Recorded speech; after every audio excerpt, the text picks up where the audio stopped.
Hello friends, நீங்க பார்த்துட்டு இருக்கிறது விக்னேஷ் தமிழா. நான் உங்க விக்னேஷ். நம்ம சேனல்ல புது புது இடங்களையும் புது புது மனிதர்களையும் பார்த்துக்கிட்டு இருந்தோம். நிறைய தொழில் வாய்ப்புகளையும் பார்த்தோம். அந்த வகையில இன்னைக்கு நம்ம வந்திருக்க இடம் ரொம்பவே ஒரு வித்தியாசமான இடம். இங்க நம்ம புதிய மனிதர்களை பார்க்க போறோம். ஆனா புதிய தொழில் வாய்ப்புகளை பார்க்க போறது இல்லை. அதை விட ரொம்பவே தேவையான ஒரு விஷயத்தை தான் பார்க்க போறோம். இந்த வீடியோல வர காட்சிகள் சில பேருக்கு சங்கடமா இருக்கலாம் பார்க்கறதுக்கு. நிறைய பேரோட வாழ்க்கையை சந்தோஷப்படுத்த போற காட்சிகள் தான் அது. ஏன் அப்படி சொல்றேன்னா, ஒருத்தரால நடக்கவே முடியாது, நம்ம வாழ்க்கையில நீ எதுவுமே பண்ண முடியாது அப்படின்னு இருக்க ஒரு சுச்சுவேஷன்ல இல்ல, பழையபடி நீங்க நடக்க முடியும், பழையபடிக்கு உங்களால இயல்பா இருக்க முடியும், உங்களுக்கான மறுவாழ்வை எங்களால கொடுக்க முடியும் அப்படின்னு சொல்றாங்க சிவசக்தி மறுவாழ்வு மையம்.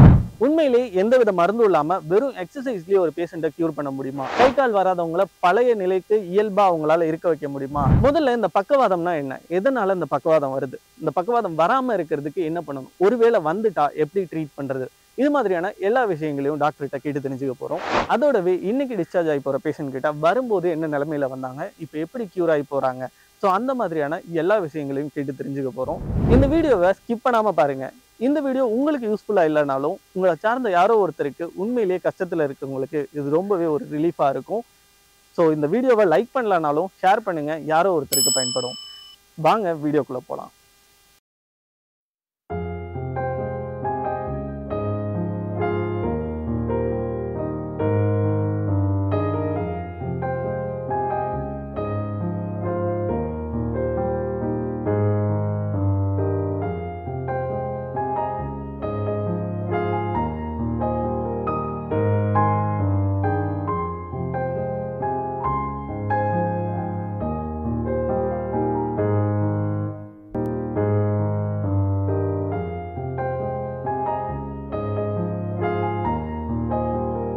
எனக்கு வந்து 2016 பெரிய இன்ஜுரி ஆயிடுச்சு, ஃபுல் பாடி பேரலைஸ் ஆயிடுச்சு. அதுக்கப்புறம் இங்கே சிவசக்தி ஃபிசியோதெரப்பிக்கு வந்தோம். சாமி சார், தாஸ் 2 பேரும் ரொம்ப நல்லா ஃபிசியோதெரப்பி பண்ணாங்க. ரொம்ப நல்லா இம்ப்ரூவ் ஆகிட்டேன். நான் ஸ்விம்மிங் கோச்சு. இப்போ நான் வந்து பார்த்திங்கன்னா ஒரு 5 இயர்ஸாக நல்லா ஸ்விம் பண்ணுறேன், கோச் பண்ணுறேன். இந்த போதை ஒரு கை ஒரு கால் நடக்க முடியாத 2 பேர் பிடிச்சி தான் நடக்க வச்சாங்க. அன்றைக்கி நடக்க மாட்டேன். இன்றைக்கி எனக்கு ஒரு மாதத்துக்குள்ளே இன்றைக்கி இம்ப்ரூவ்மெண்ட் ஆகி நான் தனியாக நடக்கிற அளவுக்கு ஆகிட்டேன். நோய் வராதுக்கு முன்னாடி எப்படி நடந்தனோ அது மாதிரி நீ நடக்கக்கூடிய ஒரு சக்தி இருக்குது. அந்த அளவுக்கு எல்லா ஸ்டாஃபும் என்னை கவனிச்சிட்டாங்க. இப்போ ஒரு 2 months பிஃபோர் வந்துட்டு அம்மாவுக்கு ஸ்ட்ரோக் ஆகிடுச்சு. அப்புறம் இங்கே வந்து ஃபிசியோதெரப்பி ட்ரீட்மெண்ட்டுக்காக இங்கே வந்தோம். இங்கே இருக்கிற எல்லாருமே வந்து ரொம்ப ஃப்ரெண்ட்லியாக பார்த்துக்கிறாங்க. அண்ட் ரொம்ப வரும்போதே ஸ்ட்ரெச்சரில் வச்சு கூட்டிகிட்டு வந்தோம். பட் இப்போ பார்த்தீங்க அப்படின்னா வந்துட்டு யாரும் சப்போர்ட் இல்லாமல் நடக்கிறாங்க. வரும்போது வந்து நடக்கும்போது வந்து 2 காலுமே பின்னுவார், நடக்க முடியாத ஸ்டேஜில் இருந்தது. இப்போ வந்து அவர் வந்து தனியாக, அதாவது ஓரளவு நடக்கிற அளவுக்கு தயாராக இருக்காரு. So thanks to Sivasakthi physiotherapy hospital. வணக்கம் சார். வணக்கம். ஸோ எதனால அந்த ஸ்ட்ரோக் வருது சார்? ஸ்ட்ரோக் மெயினாக பார்த்தீங்கன்னா hypertension, head injury, diabetics, then cardiovascular patients வந்து செகண்டரியாக எல்லாமே ஸ்ட்ரோக் வந்துட்டுருக்குது அதிகமாக. இப்போ பார்த்தீங்கன்னா மாடர்ன் டேஸில் யங்ஸ்டர்ஸ்க்கு அதிகமாக இருக்குது. அது எதனாலன்னு கேட்டிங்கன்னா மெயினாக ஸ்ட்ரெஸ் மேனேஜ்மெண்ட் தெரியாதனால எல்லோரும் நிறைய சின்ன வயசில் 25, 30, 40 இதில் ஸ்ட்ரோக் வந்துடுது.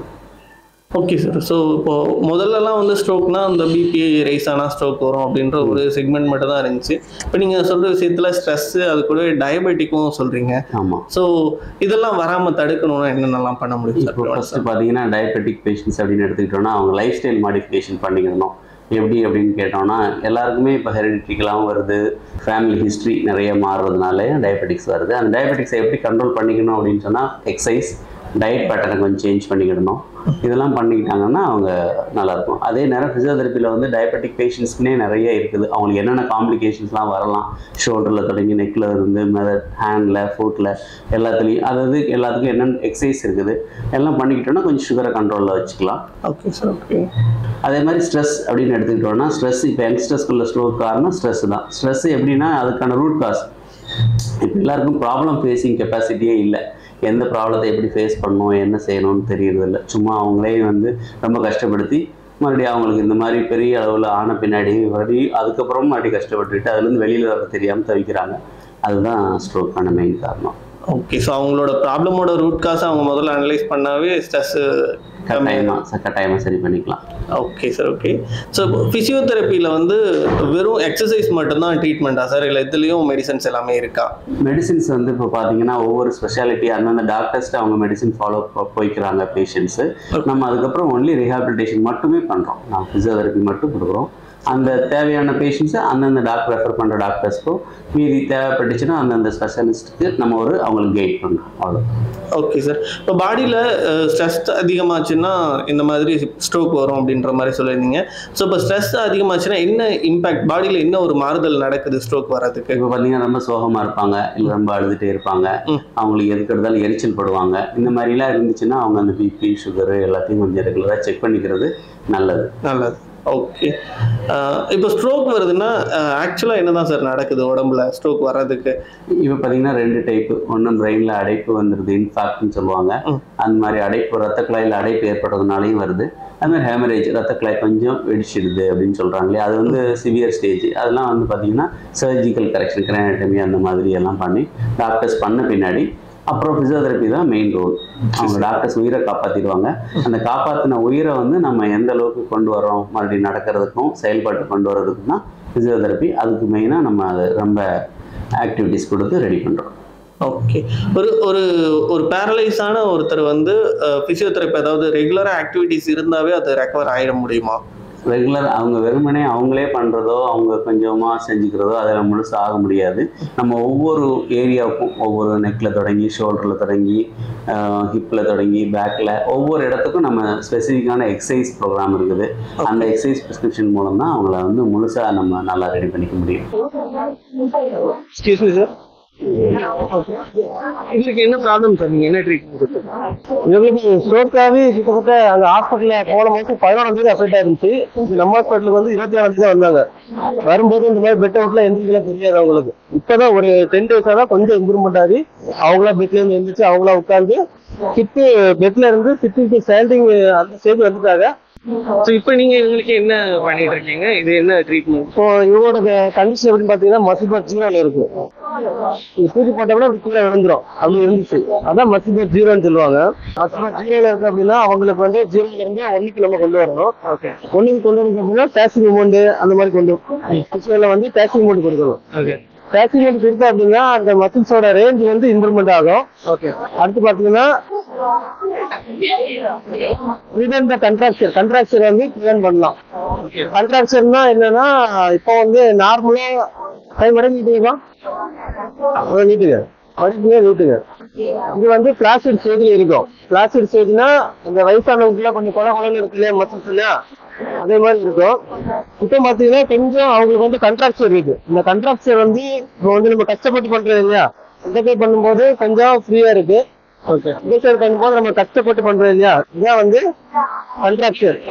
இந்த கண்ட்ராக்சர் ப்ரிவென்ட் பண்ணணும். இன்னொன்று என்ன பாத்தீங்கன்னா மசில்ஸோட ரேஞ்ச் வந்து இம்ப்ரூவ்மெண்ட் ஆகும். இந்த ரெண்டோட பெனிஃபிட் வந்து அதிகமா இந்த பேசிங் கொடுக்கறதுனால இது உங்களுக்கு இந்த ஃபர்ஸ்ட் ஸ்டேஜ்ல இந்த ட்ரீட்மெண்ட் தவிர வேற எதுவும் கொடுக்க முடியாது. ஃபர்ஸ்ட் வந்து இதான் கொடுக்கணும் உங்களுக்கு. இது கொடுத்தோம்னாலே மசில்ஸ் ரேஞ்சோ இந்த ப்ரிவென்ட் கண்ட்ராக்ட் பண்ணாலே பேஷண்ட் வந்து அடுத்த ஸ்டேஜ் மசில்ஸ் பவர் செகண்ட் ஸ்டேஜுக்கு போயிடுவாங்க. அதான் எமர்ஜென்சி படி அந்த 3rd ஸ்டேஜ் போகும்போது பேஷண்டோட இண்டிபெண்டா என்னென்ன பண்ணுவாங்க அது எல்லாமே ஓரளவு வந்துடும். இண்டிபெண்டன்ட் மீன்ஸ் எப்படி சொல்றதுன்னா பேஷண்ட் வந்து படிச்சுட்டாங்க இல்லையா, இந்த கை முடியுமா, இந்த கை முடியுங்க, இந்த காலை வந்து வந்துருங்க, கை வந்துருங்க சார், கை வந்துருங்க, எந்திரிங்க. அந்த பிரெயின் வந்து நம்ம வந்து செகண்ட் ஸ்டேஜ் வரது வர அவங்களுக்கு இந்த மாதிரி சின்ன சின்ன bed mobility, bending reaching activity கொஞ்சம் கொடுத்தோம்னா அப்படின்னாலே பேஷண்ட் பெட்ல இருந்து தனியாக அவங்களும் எங்களுக்கு உட்கார அளவுக்கு வந்துருவாங்க. ஓகே. இவருக்கு என்ன ப்ராப்ளம் சார், என்ன பண்ணிட்டு பாத்தீங்கன்னா டிவிஏ இஸ்கெமிக் ஸ்ட்ரோக். இஸ்கெமிக் ஸ்ட்ரோக்னா வந்து நம்ம நரம்பு மண்டலம் வந்து பிளாக் ஆகுது. பிளாக் ஆகிறதுனால இவருக்கு வந்து ஸ்ட்ரோக் ஆயிடுச்சு பக்கவாக லெஃப்ட் சைடு. ஓகேங்களா? ஓகே. இப்போ என்ன ட்ரீட்மெண்ட் கொடுத்துட்டு இருக்கீங்க? இப்போ வந்து அவர் வந்து லாங் சிட்டிங்ல உட்கார வச்சுட்டு இருக்கேன். ஒரு சிட்டிங் பேலன்ஸ் கிடையாது, லாங் சிட்டிங்ல உட்கார வச்சு ட்ரங்க் கண்ட்ரோல் கொண்டு வந்துருக்கு. ஓகே. என்ன பண்றீங்க? ட்ரங்க் கண்ட்ரோல் கொண்டு வந்துருக்கு, சிட்டிங் பேலன்ஸ்ல உட்கார வச்சு. Okay okay okay. ஸோ இது பண்றதுனால என்ன ரிசல்ட் ஆகும்? அவரே தனியா உட்காந்து? ஆமா, தனியா உட்காரதுக்கான ஓகே, பெட்ல படுத்துருக்காரு. ஓகே, சரிங்களா? மூவ்மெண்ட் கொடுக்குறோம். மூவ்மெண்ட் கொடுத்ததுக்கு அப்புறம் உட்கார வைக்கிறது. உட்கார்ந்தோம்னா அடுத்து எழுந்து நிக்கணும். எழுந்து நின்னோன்னா அவர் நடக்க வைக்கிறதுக்கு பண்ணணும். ஓகே, ஸோ இது வந்து ஒரு ப்ராசஸ். ஒவ்வொரு ஸ்டெப் பை ஸ்டெப்பா தான் இது. ஆமா. Okay, thank you. ஓகே, இந்த பேஷண்ட்க்கு என்ன ப்ராப்ளம், என்ன ட்ரீட்மெண்ட் கொடுத்துட்டு இருக்கீங்க? பையன் பார்த்தீங்கன்னா ஃபஸ்ட் ஃப்ளோர்லேருந்து கீழே விழுந்ததில் வந்து கழுத்தில் அடிபட்டுருச்சு. கழுத்து பார்த்தீங்கன்னா C4 to C6 சப்ளகேஷன் with compression ஆச்சுன்னு சொல்லுவாங்க. அப்படின்னா பார்த்தீங்கன்னா நம்ம தண்டுவடத்தோட நரம்புக்கும் இதில் இருக்க ஜவ்வு இருக்குது பார்த்தீங்கன்னா சுருக்கம் ஆயிடுச்சு. அதனால பையனுக்கு வந்து குவாட்ரிப்ளீஜியா அஃபெக்ட் ஆயிடுச்சு. குவாட்ரிப்ளீஜியான்னு பார்த்தீங்கன்னா 2 கை 2 காலும் சுத்தமாகவே இது இல்லாமல் இருக்கும். ஆனால் வந்து ஆப்ரேஷன் ஆஃப்டர் சர்ஜரிக்கு அப்புறம் இவனுக்கு வந்து குவாட்ரிப்ளீஜியா இருந்தது வந்து குவாட்ரிபேரசிஸ். சர்ஜரி என்னென்னு பண்ணாங்கன்னு பார்த்தீங்கன்னா C4-C6லேயே வந்து ஆன்டீரியர் ஸ்டெபிலைசேஷன். இந்த இடத்துல வந்து பையனோட கழுத்துக்கிட்ட ஒரு இது இருக்கும் பார்த்தீங்கன்னா ஸ்டெபிலைசேஷன் வச்சுருக்காங்க. அந்த இடத்துல ஸ்டண்ட் மாதிரி வச்சுருக்காங்க. அதுக்கப்புறமேட்டு வந்து அந்த பையனுக்கு வந்து குவாட்ரிபேரசிஸ். குவாட்ரிபேரசிஸ்னால் சென்சேஷனலாக இருக்கும். ஒரு பக்கம் மட்டும் வீக்னஸோடு நடப்பார். எக்ஸசைஸ் பண்ண அவனோட மசில்ஸ் எல்லாம் நல்லா இன்க்ரீஸ் ஆகும். பவர் வரும், மசில் பவர் வரும். வீக்னஸ்லேருந்து இதாகும். அதுக்கப்புறமா ஸ்ட்ரென்தனிங் எக்ஸசைஸ் கொடுக்கலாம். ஆக்டிவ் மூமெண்ட்ஸ் அந்த பையனை வந்து ஆக்டிவாக பண்ண வச்சு ஆக்டிவாக மூமெண்ட்ஸ் பண்ண வைக்கிறது ஸ்ட்ரென்தனிங் எக்ஸசைஸ். திரும்பி இதில் வந்து பார்த்தீங்கன்னா பிரிட்ஜிங் எக்ஸசைஸ், இடுப்பு தூக்குறது. இடுப்பு ஸ்ட்ரென்த்துக்கோசரம் பண்ணுறது. திரும்பி வந்து கால் வந்து நம்ம வந்து ஃபுல் லோடு கொடுத்து ப்ரெஷர் ஸ்ட்ரென்தனிங் எக்ஸசைஸ் பண்ணலாம். திரும்பி அதுக்கப்புறமேட்டு வந்து அவனை ஆக்டிவாக பண்ணதுக்கு டிராகிங் சொல்லுவாங்க. ஸ்பைனுக்கு வந்து இடுப்புக்கு ஃபுல்லாக இதாகிறதுக்கோசரம் டிராகிங் பண்ண வைக்கலாம். சிட் டு ஸ்டாண்டு, உட்காந்து எந்திரிக்க வைக்கிறது.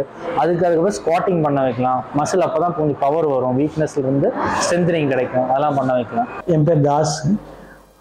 இந்த துறையில் ஏன்முறை மருத்துவத்துறையில் கடந்த 25 வருஷமாக நான் பணியாற்றிட்டு இருக்கிறேன், சேவை செய்து கொண்டிருக்கிறேன். இந்த ஹாஸ்பிட்டலில் நாங்கள் ஆரம்பித்து இப்போ ஒரு 24 வருஷமாக ஆகுது. 24 வருஷமாக அந்த ரீஹாப் சென்டர் நாங்கள் நடத்திட்டு இருக்கிறோம்.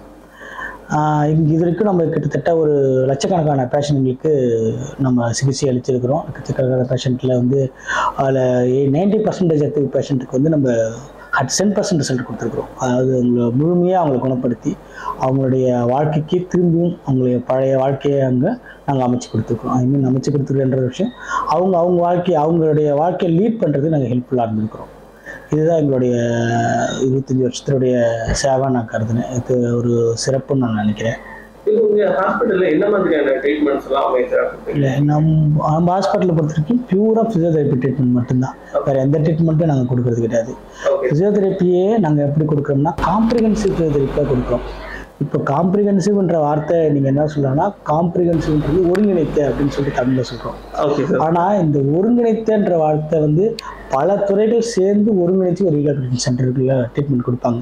காம்ப்ரிஹென்சிவ் ரீஹாபிலிட்டேஷன் அப்படின்னா அவங்க medical management, physiotherapy management, occupational therapy management along with any other மேனேஜ்மெண்ட்ஸ்லாம் சேர்ந்து தான் ஒரு ரீஹாப் பண்ணுவாங்க. அதுதான் காம்ப்ரிஹென்சிவ்னுவாங்க. நாங்கள் என்ன பண்ணியிருக்கோம்னா ஃபிசியோதெரப்பியை காம்ப்ரிஹென்சிவாக கொடுப்போம். அப்படின்னா என்னென்னா, ஒரு பேஷண்ட்டுக்கு ஒரு எங்கெங்கெல்லாம் ஒரு ப்ராப்ளம் இருக்கும், ஒரு ஹெட்ல இருந்து டோ வரைக்கும், கிரேட்டர் டோ வரைக்கும் நாங்கள் வந்து ஃபிசியோதெரப்பி கொடுக்குறோம். ஏன்னா எங்கெங்கெல்லாம் இன்வால்மெண்ட் இருக்குமோ அதுக்கு காம்ப்ரிஹென்சிவாக கொடுக்குறோம். ஸோ அதுதான் நம்ம ட்ரீட்மெண்ட்டோடைய இன்னொரு சிறப்புத்தன்மை, இன்னொரு ஸ்பெஷாலிட்டின்னு சொல்லலாம். Okay sir. ஓகே, ஸோ இப்போ ஸ்ட்ரோக் வந்தால் எவ்வளோ நாளுக்குள்ளே ஃபிசியோதெரப்பி ட்ரீட்மெண்ட் எடுத்துக்கிட்டால் அவங்க ரெக்கவர் ஆக முடியும்? ஆன் தி டே நம்ம ஸ்ட்ரோக் வந்து ஆன் தி டே நம்ம ஃபிசியோதெரப்பி ட்ரீட்மெண்ட் ஸ்டார்ட் பண்ணணும். அதாவது ஆன் தி டே அவங்க வந்து whether ICU or normal general ward எங்கே இருந்தாலும் நம்ம ஆன் தி டே நம்ம ஃபிசியோதெரப்பி ட்ரீட்மெண்ட் ஸ்டார்ட் பண்ணணும். பேஷண்ட் அன்கான்ஷியஸாக இருந்தாலும் சரி, கான்ஷியஸாக இருந்தாலும் சரி. அன்கான்ஷியஸாக இருந்தாலும் நம்ம பேசிவ் மூவ்மெண்ட்ஸ் கொடுத்து தான் ஆகணும். பெட் ரோலிங் சொல்லி கொடுத்து தான் ஆகணும். அதெல்லாம் தான் உங்களுக்கு வந்து பேஷண்ட்டோடைய ஃபர்தர் காம்ப்ளிகேஷனை, ஃபியூச்சர் ப்ராப்ளத்தை ப்ரிவென்ட் பண்ணும். கண்ட்ராக்சரை ப்ரிவென்ட் பண்ணணும், பெட் சோர்ஸை ப்ரிவென்ட் பண்ணணும். ஸோ அப்புறம் வந்து கார்டியாக் வைஸ் ரெஸ்பிரேட்டரி ஸ்டேட்டஸையும் கார்டியாக் ஸ்டேட்டஸையும் மெயின்டைன் பண்ணணும். ஸோ இதெல்லாம் மெயின்டைன் பண்ணோம்னா on the day physiotherapy start பண்ணணும். பெரும்பாலானவங்க மிஸ் பண்ணுறது அங்கே தான். On the day patient unconscious start பண்ணுறது கிடையாது. ஸோ ஆன் தி டேவே ஆங்கிள் ஃபுட் மூவ்மெண்ட்ஸ் நம்ம ஸ்டார்ட் பண்ணி ஆகணும். அப்போ தான் உங்களுக்கு நம்ம டிவிட்டை ப்ரிவென்ட் பண்ண முடியும். அப்போ தான் நம்ம வந்து உங்களுக்கு பிளட் சர்க்குலேஷன் இம்ப்ரூவ் பண்ணி காட்ட முடியும். So on the day start பண்ணுறது வெல் அண்ட் குட். ஓகே, ஒரு ஸ்ட்ரோக் வந்து ஒரு 1 year ஆயிடுச்சு, 2 year ஆயிடுச்சு அப்படின்னு சொல்லி இருக்காங்கன்னா அவங்கள நம்ம ரெக்கவர் பண்ண முடியுமா? பழைய பேஷண்ட்ஸ் 1 வருஷம் 2 வருஷம் பார்க்க முடியாம விட்டுட்டாங்க அப்படின்ற பேஷண்ட்டுக்கு நம்ம ட்ரீட்மெண்ட் தாராளமாக இப்போ எங்கள் ஹாஸ்பிட்டலோட ஸ்டேட்டஸை மட்டும் நான் சொல்லும்போது என்னுடைய எக்ஸ்பீரியன்ஸில் சொல்லும்போது ஒரு 7 இயர்ஸ் ஓல்டு கேஸை கூட நாங்கள் எடுத்து வச்சு ரெக்கவரி கொடுத்துருக்கோம். ஆல்மோஸ்ட் கண்ட்ராக்ஷன் டிஃபார்மிட்டி டெவலப் ஆன பேஷண்ட்டை கூட நாங்கள் வந்து அவங்களுடைய independent activities activities of daily லிவிங்கை நாங்கள் இம்ப்ரூவ் பண்ணி கொடுத்துருக்கோம். அதுதான் எங்களுடைய அச்சீவ்மெண்ட், எங்கள் ஹாஸ்பிட்டல் அச்சீவ்மெண்ட். ஒரு சிலவங்க 2 வருஷம் 3 வருஷம் ஆனவொன்னே கண்ட்ராக்ஷன் டெவலப் ஆகிடும், டிஃபார்மிட்டி டெவலப் ஆகிடும். ஸோ வந்து ஒன்றும் பண்ண முடியாது, மசில் வேஸ்டிங் இருக்கும். அது நெக்லெக்டட் கேஸ்ன்னு சொல்லுவாங்க. எங்கள் ஹாஸ்பிட்டலில் 7 இயர்ஸ் கேஸ் கூட நாங்கள் எடுத்து வச்சு ஆஃப்டர் 7 இயர்ஸ் நாங்கள் ரெக்கவரி கொடுத்துருக்குறோம். பேஷண்ட்டை ஃபுட் கண்ட்ரோலில் ரெடி பண்ணி கொடுத்துருக்குறோம். டிஃபார்மிட்டியை ஓரளவுக்கு கரெக்ட் பண்ணி கொடுத்துருக்குறோம். Okay sir. ஸோ உள்ள சில பேஷண்ட்ஸ் கிட்ட நான் இன்ட்ராக்ட் பண்ணேன். நான் மார்னிங்லேருந்து இங்கே ஸ்பெண்ட் பண்ணிட்டு இருக்கேன். ஸோ சில பேஷண்ட்ஸ் இன்ட்ராக்ட் பண்ணும்போது நிறைய பேர் இன்னைக்கு டிஸ்சார்ஜ் ஆகிற பேஷண்ட்ஸ்லாம் இருந்தாங்க. பட் அவங்க வரும்போது சொன்னாங்க, நாங்கள் ஸ்ட்ரக்சரில் வந்தோம், இப்போ 30 days ஆகுது, 20 days ஆகுது, 15 days ஆகுது. பட் இப்போ வந்து என்னால் நடக்க முடியுது, நடந்து போக முடியுது. பட் இங்கே அட்மிட் ஆகும்போது ஸ்ட்ரக்சரில் தான் வந்தேன் அப்படின்னு சொல்கிறாங்க. ஒரு 15 to 30 daysக்குள்ளே அப்படி என்ன மேஜிக் சார் பண்ணுறீங்க? இல்லை இதில் மேஜிக்னு எதுவும் இல்லை. என்னென்னா ஃபிசியோதெரப்பின்ற வார்த்தை ஒரு மேஜிக் தான். ஃபிசியோதெரப்பின்ற வார்த்தையே ஒரு மேஜிக். ஃபிசியோதெரப்பி செய்கிற எக்ஸசைஸ் ஒவ்வொருமே ஒரு மேஜிக் தான். என்னென்னா இப்போ மேஜிக்ன்றது என்ன நீங்கள் நினைப்போம் ஒரு விஷயம் நம்ம கண்ணு முன்னாடியே நடக்கும். ஆனால் அது ஒரு நம்ம கண்ணை ஒரு செகண்டில் நம்மளை ஏமாத்தியோ இல்லை நம்ம கண்ணுக்கு தெரியாமோ அதை செஞ்சு காட்டுறது தான் மேஜிக். ஸோ அதே தான் அவங்க உடம்புல ஃபிசியோதெரப்பி ட்ரீட்மெண்ட் அதுதான். அவங்கள்ட்ட இருக்கிற அது பவரை, அவங்கள்ட்ட இருக்கிற அந்த மசில் பவரையும், அவங்கள்ட்ட இருக்கிற ஆக்டிவிட்டிஸையும், அவங்கள்ட்ட அவங்களுடைய மசில் ஜாயிண்ட் மூவ்மெண்ட்ஸுமே அவங்கள்ட்ட இருந்தே நாங்கள் எடுக்கிறோம். அவங்களுக்கே தெரியாமல் எடுக்கிறோம், அவ்வளோதான். ஸோ இது மேஜிக்ன்றது அதுதான். ஃபிசியோதெரப்பி ட்ரீட்மெண்ட்டே தான் ஒரு மேஜிக். என்னன்னா அவங்ககிட்ட அந்த பவர் இருக்கும். இப்போ ஸ்ட்ரோக் பேஷண்டா எடுத்தீங்கன்னா ஒரு சைடு தான் அஃபெக்டடா இருப்பாங்க, இன்னொரு சைடு நார்மலாவே இருப்பாங்க. ஆனா பாத்தீங்கன்னா அவங்க ஒரு சைடு பெட் எடுத்துனா ஏன் ஆயிடுறாங்கன்னா இந்த போத் சைடுமே அவங்க இன்வால்வ் பண்ணிக்குவாங்க. இந்த சைடுமே நம்மளுக்கு ஆக்டிவேட் இல்லை அப்படின்னு சொல்லிட்டு இருக்கிறதாலதான் அவங்களால படுத்து படுக்கையா இருப்பாங்க, எந்திரிக்க மாட்டாங்க. ஸோ அவங்களுக்கு நாங்கள் ஃபர்ஸ்ட் பண்ற விஷயம் என்னன்னா, உங்களுக்கு ஒரு சைடு அஃபெக்டட், இன்னொரு சைடு நார்மலா இருக்கு அப்படின்றது நாங்கள் புரிய வைக்கிறோம். இரண்டாவது ட்ரங்க் எப்பவுமே ஸ்பேடா இருக்கும். பிசியோதெரப்பி இதுல ஸ்ட்ரோக் பேஷண்ட்டுக்கு ஒரு லெஃப்ட் ஹெம்ப்ளீஜியா ரைட் ஹெம்ப்ளீஜியா நம்ம எடுத்துக்கிட்டீங்கன்னா அப்பர் லிம்மும் லோவர் லிம் மட்டும்தான் பாதிச்சிருக்க முடியும், ஹிப் கண்ட்ரோல் போயிருக்க முடியும். ட்ரங்க் ஸ்பேடா இருக்கும். ஸோ அந்த ட்ரங்க் மூமெண்ட்டை வச்சு நம்ம எவ்வளோ விஷயங்கள் பண்றோம். அந்த ட்ரங்க் ஸ்டெபிலிட்டி கொண்டு வந்துட்டாவே பேஷண்ட்டுக்கு ஓவராலாக ஒரு கான்ஃபிடென்ட் கிடைச்சிடும். ஆட்டோமேட்டிக்காக patient they can able to sit, they can able to stand without support second day itself. ஏன்னா உங்களுக்கு ஒன் சைடு தான் அஃபெக்டட் ஆயிருக்கு, இன்னொரு சைடு நார்மலா இருக்கு. ஃபார் எக்ஸாம்பிள் இப்போ ஒரு சைடு ஒருத்தவங்களுக்கு கால் இல்லைன்னு வச்சுக்கோங்க, ஒரு காலே இல்லாதவங்க நிக்கிறாங்களா இல்லைங்களா? அதே மாதிரிதான் இப்போ இந்த ஒரு சைடு அஃபெக்ட் ஆயிடுச்சுன்னா ஒரு கை ஒரு கால் அஃபெக்ட் இருக்கும்போது இன்னொரு சைடு வச்சு நம்மளால நிக்க வைக்க முடியும். ஆனா பேஷண்ட்டுக்கு தெரியாது. அவங்க தெரியாம என்ன பண்ணுவாங்க, அஃபெக்டட் ஆன சைடையே கான்சன்ட்ரேட் அதிகமா இருக்கிறதால அவங்க அப்படியே சாஞ்சிட்டே போவாங்க. அதை நம்ம கரெக்ட் பண்ணி கொடுக்கறது பெரிய விஷயம். அப்படிதான் நாங்க ஆரம்பிக்கிறோம். வந்து பேஷண்ட் ஸ்ட்ரெச்சர்ல வராங்கன்னா அவங்களுக்கு தெரியறது இல்லை, நம்மளால நிக்க முடியும் அப்படின்னு தெரியறது இல்லை, நம்மளால எல்லாம் செய்யணும்னு தெரியல. ஸோ அவங்களை நாங்க எங்க எஜுகேட் பண்றோம்னா, உங்களுக்கு ஒரு சைடு நல்லா இருக்குது, ஒரு சைடு நல்லா இருக்குன்ற இடத்த அதை கான்சன்ட்ரேட் பண்ணி சவுண்ட் சைடு அப்படின்னு சொல்லுவோம். நம்ம அதை சவுண்ட் சைடு நாங்கள் ரெடி பண்ணிக்கிறோம். அதை வந்து முதல்ல அவங்களுக்கு என்கரேஜ் பண்றதால ஆட்டோமேட்டிக்காக அவங்க ரெடி ஆயிடுறாங்க. ஸோ அவங்களுக்கு வந்து ஒரு கான்ஃபிடன்ஸ் வந்துடுது. கான்ஃபிடன்ஸ் வந்து ஸோ கான்ஃபிடன்ஸ் கிடைச்சிட்டாலே போதுமே, அடுத்து அவங்க அடுத்தடுத்து அவங்களே செஞ்சுக்குவாங்க. கண்டிப்பா சார். சில கேசஸ்ல வந்து உணர்ச்சி இல்லை அப்படின்ற மாதிரியான இது சொல்றாங்க, தொட்டா கூட உங்களுக்கு ஃபீல் பண்ண முடியல அப்படின்னு சொல்றாங்க. பட் அதையும் திரும்ப கொஞ்ச நாள்ல உணர்ச்சி கொண்டு வந்து நடக்க வைக்கிறது, அது எப்படி சார்? அது சென்சரி ரீஎஜுகேஷன் ஒரு டெக்னிக் இருக்கு. ஸோ அந்த டெக்னிக் யூஸ் பண்ணி நம்ம சென்சர் ரீஎஜுகேட் பண்றோம். எப்படி வந்து மசில் ரீஎஜுகேட் பண்றோமோ இந்த மாதிரி சென்சேஷனையும் நம்ம ரீஎஜுகேட் பண்றோம். அதுலேயே சூப்பர்ஃபிஷியல் சென்சேஷன் இருக்கு, டீப் சென்சேஷன் இருக்குது. ஸோ இந்த ரெண்டு சென்சேஷனுமே சென்சர் ரீஎஜுகேஷன் மூலமா ரீஎஜுகேட் பண்றோம். ஆட்டோமேட்டிக்காக இந்த patient will get sensation. Okay sir. So இப்போ இங்கே வந்து ட்ரீட்மெண்ட் எடுத்துக்கிறாங்க, எடுத்துட்டு வீட்டுக்கு போயிடுறாங்க இல்லையா? ஸோ வீட்டுக்கு போனதுக்கு அப்புறமா மறுபடியும் இதே மாதிரி ஒரு மசில் கான்ட்ராக்ஷன் இந்த மாதிரி ஸ்ட்ரோக் அகைன் வராமல் இருக்கிறதுக்கு என்னென்னலாம் அவங்க பண்ண வேண்டியிருக்கும்? இல்லை அது என்னன்னா, இப்போ பெரும்பாலும் இங்கே வந்துட்டு போகிற பேஷண்ட்ஸ் வந்துட்டு நம்ம ஒரு ப்ரோட்டோகால் ஒன்று கொடுத்துடுவோம். ஹோம் ப்ரோக்ராம், ஹோம் அட்வைஸ் சொல்லி கொடுத்துருவோம். அந்த ஹோம் அட்வைஸ் அந்த ஹோம் ப்ரோக்ராம் அவங்க ப்ராப்பராக ஃபாலோ பண்ணாங்கன்னா கண்டிப்பாக இன்னொரு முறை அது கண்ட்ராக்சரோ இல்லாட்டி உங்களுக்கு டிஃபார்மிட்டி டெவலப் ஆகாது. அதை ஃபாலோ பண்ணலைன்னா கண்டிப்பாக ஆகும். ஸோ இங்கே போகிற பேஷண்ட்டுக்கு நாங்கள் சொல்லிக் கொடுக்குறது என்னன்னா, கிட்டத்தட்ட இங்கேருந்து போனால் டிஸ்சார்ஜ் ஆகிட்டு போனாலும் 3 months நம்ம ஷெட்யூல் போட்டு கொடுக்குறோம். எக்ஸசைஸ் ப்ரிஸ்கிரிப்ஷன் ஷெட்யூல் போட்டு கொடுப்போம். ஸோ அந்த எக்ஸசைஸ் அவங்க ஃபாலோ பண்ணணும். பண்ணாங்கன்னா உங்களுக்கு எந்த தொந்தரவு வரப்போகிறதில்ல. ஓகே சார், மெடிக்கல் ப்ரிஸ்கிரிப்ஷன் கேள்விப்பட்டிருக்கேன். ஸோ எக்ஸசைஸ் ப்ரிஸ்கிரிப்ஷன், ஸோ அது என்ன நியூவாக இருக்குது? ஸோ அது என்ன கான்செப்ட் சார்? இல்லை, எக்ஸசைஸ் ப்ரிஸ்கிரிப்ஷன்றது ஒன்று தான். எப்படி உங்கள் மெடிக்கல் ப்ரிஸ்கிரிப்ஷனில் வந்து மெடிசின் டேப்லெட்ஸை வந்து அவங்க மென்ஷன் பண்ணி கொடுக்குறாங்க. ஆனால் எக்ஸசைஸ் ப்ரிஸ்கிரிப்ஷன்றது வந்து பெரும்பாலும் யாரும் கேள்விப்பட்டிருக்க மாட்டீங்க. என்னென்னா ஈச் அண்ட் எவ்ரி கண்டிஷன்ஸ்க்கு ஃபிசியோதெரபி பொறுத்த வரைக்கும் அது கார்டியக் பேஷண்ட்ஸாக இருக்கட்டும், நியூரலஜிக்கல் பேஷண்ட்டாக இருக்கட்டும், ஆர்த்தோபெடிக் பேஷண்ட்டாக இருக்கட்டும், பீடியாட்ரிக்காக இருக்கட்டும், ஜீரியாட்ரிக் பேஷண்ட்டாக இருக்கட்டும், இவங்க எல்லாத்துக்குமே ஒரு ப்ரிஸ்கிரிப்ஷன் இருக்குது. அதுக்கேற்ற மாதிரி தான் நம்ம எக்ஸசைஸை ஸ்டார்ட் பண்ணணும். ஃபார் எக்ஸாம்பிளுக்கு வந்து ஜீரியாட்ரிக் பேஷண்ட்னு வச்சுக்கோங்களேன். ஒரு ஓல்டேஜ் பேஷண்ட்டுக்கு வந்து ஒரு யங்கேஜ் கொடுக்குற அதே ட்ரீட்மெண்ட் ப்ரோட்டோக்காலை அவங்களுக்கு செட் பண்ண முடியாது. அதே இன்டென்சிட்டி ஆஃப் எக்ஸசைஸ் இவங்களுக்கு கொடுக்க முடியாது. இவங்களுக்கு நம்ம தனியாக இன்டென்சிட்டி ஆஃப் எக்ஸசைஸ் நம்ம பிளான் பண்ணணும். இவ்வளோ ரிப்பிட்டேஷன்ஸ் தான் செய்யணும், இவ்வளோ முறை தான் எக்ஸசைஸ், இவ்வளோ டைமிங்ஸ் தான் பண்ணணும், இவ்வளோ தூரம் தான் வாக் பண்ணணும், இவ்வளோ நேரம் தான் உட்காந்துருக்கணும், இவ்வளோ நேரம் உட்காந்துருக்கலாம் அப்படின்னு நம்ம எஜுகேட் பண்ணுறோம். ஸோ இதுதான் எக்ஸசைஸ் ப்ரிஸ்கிரைப் பண்ணுறது. நம்ம ஹாஸ்பிட்டலில் பொறுத்தவரைக்கும் ஈச் அண்ட் எவ்ரி பேஷண்ட்டுக்கு நம்ம எக்ஸசைஸ் ப்ரிஸ்கிரிப்ஷன் கொடுக்குறோம். இந்த ப்ரிஸ்கிரிப்ஷனில் அவங்களுக்கு தேவையான மாதிரி அந்த ட்ரீட்மெண்ட் இருக்கும். இவ்வளோதான், இவ்வளோ ரிப்பிட்டேஷன் தான் வேணும் கைக்கு, இவ்வளோ ரிப்பிட்டேஷன் தான் காலுக்கு வேணும், இவங்களுக்கு ஹிப் கண்ட்ரோல் தான் வேணும் அப்படின்றப்போ ஹிப் கண்ட்ரோலுக்கு உண்டான ட்ரீட்மெண்ட் கொடுக்கும். இந்த பேஷண்ட்டுக்கு நீ ஸ்டெபிலிட்டி இல்லை, நீ ஸ்டெபிலிட்டிக்கு உண்டான இது கொடுக்கும். இந்த பேஷண்ட்டுக்கு பேலன்ஸ் மட்டும் தான் அஃபெக்ட் ஆயிருக்குன்னா பேலன்ஸ் கொடுக்கும். ஸோ எக்ஸசைஸ் ப்ரிஸ்கிரிப்ஷனில் இது எல்லாமே மென்ஷன் பண்ணியிருப்போம். ஓகே, எது யாருக்கு தேவையோ அதுக்கேற்ற மாதிரி நம்ம ட்ரீட்மெண்ட் எழுதி கொடுக்குறோம். ஒரு குழந்தைய வந்து எப்படி நம்ம நடக்க வைக்க சொல்லி கொடுக்குறோமோ அதே மாதிரி அவங்களுக்கு திருப்பி நம்ம ரீஎஜுகேட் பண்ணுறோம். ஸோ ரீஎஜுகேட் பண்ணுற அந்த டைமில் வந்து இவங்க வேறு எந்த எதுக்கும் அவங்கள ஃபோக்கஸ் மாறாமல் இருக்கிறதுக்கு, அவங்கள எதுவும் கான்சன்ட்ரேட் வந்து இதுலேயே இருக்கிறதுக்காக வச்சுக்க முடியும். அவங்களோட கஷ்டத்தை சொல்கிறது, அவங்களோட ஃபேமிலி பிரச்சனை சொல்கிறது, அது மாதிரிலாம் சொல்லக்கூடாது. இதெல்லாம் சொல்லாமல் பேஷண்ட்டோட ட்ரீட்மெண்ட் மட்டும் கவனம் செலுத்தினாங்கன்னா சீக்கிரமாக ரெடி ஆகிட்டு போயிடுவாங்க. அப்புறம் இந்த ஸ்ட்ரோக்கு பற்றி உங்களுக்கு காசஸ்லாம் ஆல்ரெடி சார் சொல்லியிருப்பாரு. இந்த காசு அதாவது வந்த பின் வைத்தியம் இப்படி பார்க்கணுன்றத விட வராமல் தடுக்கிறது ரொம்ப ரொம்ப முக்கியம். ப்ரிவென்ஷன் இஸ் பெட்டர் தென் க்யூர்ன்றது மாதிரி வராது இருக்கிறதுக்கு என்னென்ன செய்யணும்னா அந்த ஸ்ட்ரெஸ்ஸு அதை கண்டிப்பாக குறைச்சிக்கணும். ஏன்னா இந்த காலத்தில் வந்து யங் ஸ்ட்ரோக் அதிகமாகி போச்சு. அந்த காலத்தில் நான் ப்ராக்டிஸ் பண்ண ஆரம்பிக்கும் போதெல்லாம் ஸ்ட்ரோக் வந்து 70 years 60 years அப்படி தான்.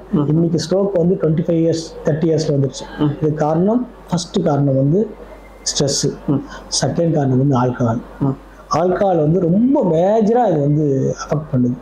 ஸோ அதையும் நம்ம கண்டிப்பாக அதை அவாய்ட் பண்ண பார்த்துக்கணும். தேர்டு வந்து RTA, ரோட் டிராஃபிக் ஆக்சிடென்ட். இது ரொம்ப ரொம்ப முக்கியமாக காசாக இருக்குது. ஸோ இது மூணுத்தையும் நம்மளால தடுத்துக்க முடியும். இது நம்மளால மீறி நடப்புற இடியோபதி காசஸ் நம்ம ஒன்றும் பண்ண முடியாது. ஸோ அதை நம்ம வந்து அதுக்கு உண்டான மெடிக்கல் மேனேஜ் பண்ணலாம். ஆனால் இதுக்கப்புறம் ஒரு 40 yearsக்கு மேலே இருக்கா கண்டிப்பாக ரெகுலராக எக்ஸசைஸ் ஸ்டார்ட் பண்ணணும்.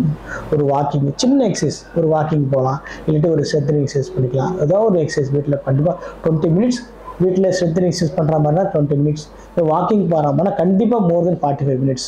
இந்த 40 minutesக்குள்ளே பண்ணுற வாக்கிங் ஹெல்ப்ஃபுல்லாக இருக்குது. அந்த வாக்கிங்கும் பிரிஸ்க் வாக்கிங் இருக்கணும். சும்மா ஏனதெல்லாம் நடக்கிறது, பேசிட்டே நடக்கிறது, பாட்டுக்கட் நடக்கலாம். ஆனால் அந்த வாக்கிங் எப்படின்னா பிரிஸ்கா ஒரு பஸ் விட்டுட்டா, தவற விட்டுட்டா எப்படி ஓடி போயிடுவோம், அதை மாதிரி வாக்கிங் இருக்கணும். ஸோ இந்த எக்ஸசைஸ் ரொம்ப ரொம்ப முக்கியம், அது பண்ணணும். ஸோ இது மாதிரி இந்த ப்ரிவென்ட் பண்ணுறதுக்கான காசு என்னன்னா, சப்போஸ் பிபி இருக்குது, அவங்களுக்கு சுகர் இருக்குது, அவங்களுக்கு ஏதாவது கார்டியக் ப்ராப்ளம், அதெல்லாம் கரெக்டாக மானிட்டர் பண்ணி அது கரெக்டான ட்ரீட்மெண்ட்டை கண்டிப்பாக எடுத்துக்கணும். அவங்க என்ன அவங்க ஃபிசிஷியன் சொல்லிட்டு போனால் அது எல்லாத்தையும் ஃபாலோ பண்ணாலே ஸ்ட்ரோக்கை தடுத்துடலாம். அப்பயும் மீறி ஸ்ட்ரோக் வந்துடுதுன்னா நம்ம அதுக்கு உண்டான ப்ராப்பர் ட்ரீட்மெண்ட் உடனே செலக்ட் பண்ணணும். ஃபிசியோதெரப்பி தான் அப்படின்ற ட்ரீட்மெண்ட் கரெக்டாக பண்ணி அதுக்குண்டான ஃபிசியோதெரப்பி ட்ரீட்மெண்ட் ரெகுலராக பண்ணாவே நம்ம பெரும்பாலும் ஸ்ட்ரோக்லேருந்து நம்ம வெளியே வந்துடலாம். Thank you sir, thank you so much. இவ்வளோ நேரம் உங்கள் டைம் ஸ்பெண்ட் பண்ணி எங்கள் ஆடியன்ஸ்க்காக நிறைய தகவல் சொல்லியிருக்கீங்க. இது ரொம்பவே நிறைய பேர் வாழ்க்கையில் யூஸ்ஃபுல்லாக இருக்கும்னு நம்புகிறோம். Thank you so much sir. Thanks, நன்றி.